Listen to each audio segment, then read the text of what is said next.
Assalamualaikum dan salam sejahtera. Hari ini kami dari tim Asna ingin berkongsi tentang satu topik yang semakin penting dalam kehidupan kita, iaitu teknologi hijau dalam melestarikan alam sekitar. Kita semua tahu bahawa bumi kini sedang menghadapi pelbagai cabaran alam sekitar daripada perubahan iklim, pencemaran udara dan air, sehinggalah kepada penebangan hutan dan pembaziran tenaga. Teknologi hijau merupakan satu usaha untuk mengatasi masalah ini melalui inovasi yang mesra alam. Apakah itu teknologi hijau?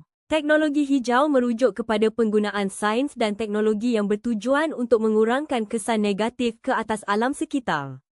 Ia juga merangkumi teknologi tenaga boleh baharu seperti tenaga solar, angin dan HIDRO, serta kaedah yang lebih cekap untuk menggunakan tenaga dan sumber semula jadi. Contohnya, penggunaan panel solar boleh menggantikan tenaga fosil yang mencemarkan.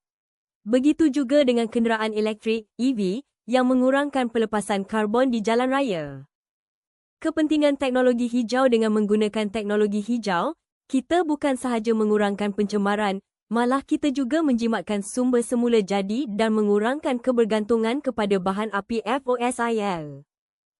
Sebagai contoh, bangunan pintar kini dibina dengan sistem pengudaraan semula jadi dan penggunaan tenaga yang cekap. Ini semua membantu mengurangkan JEJAK karbon. Tahukah anda, dengan mengatasi masalah kemusnahan alam sekitar melalui teknologi hijau, bencana alam seperti banjir kilat, tanah runtuh dan gempa bumi akan berkurang. Selain itu, tahap kesihatan dan kehidupan manusia dapat dipertingkatkan. Justeru, dapat menjimatkan penggunaan sumber asli negara dengan menggunakan sumber tenaga boleh baharu.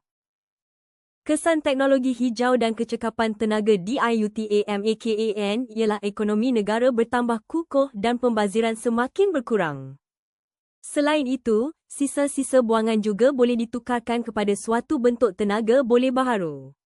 Justeru, penggunaan tenaga yang lebih efisien iaitu kurang pembaziran dan kos yang lebih rendah untuk pengguna dan industri. 4 tonggak utama. S untuk sosial, teknologi hijau membantu meningkatkan kualiti hidup, kesihatan dan keselamatan masyarakat. A untuk alam, ia melindungi alam sekitar, mengurangkan pencemaran dan memelihara ekosistem.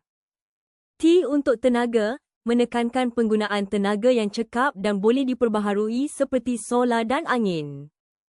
E untuk ekonomi, menyumbang kepada pertumbuhan ekonomi hijau dan peluang pekerjaan baharu yang mampan. Kini tibalah di penghujung perkongsian ini, izinkan kami tinggalkan satu mesej terakhir sebagai suara harapan untuk masa depan yang lebih hijau. Saat dunia bergelut dengan krisis dan kemusnahan alam, kita bukan lagi penonton, kita adalah penyelamat. Dengan teknologi hijau sebagai senjata dan kecekapan tenaga sebagai perisai, inilah masanya kita bangkit, bertindak dan mencipta masa depan yang bukan sekadar lestari, tetapi luar biasa. Bumi menanti tindakan kita dan masa hadapan bermula sekarang.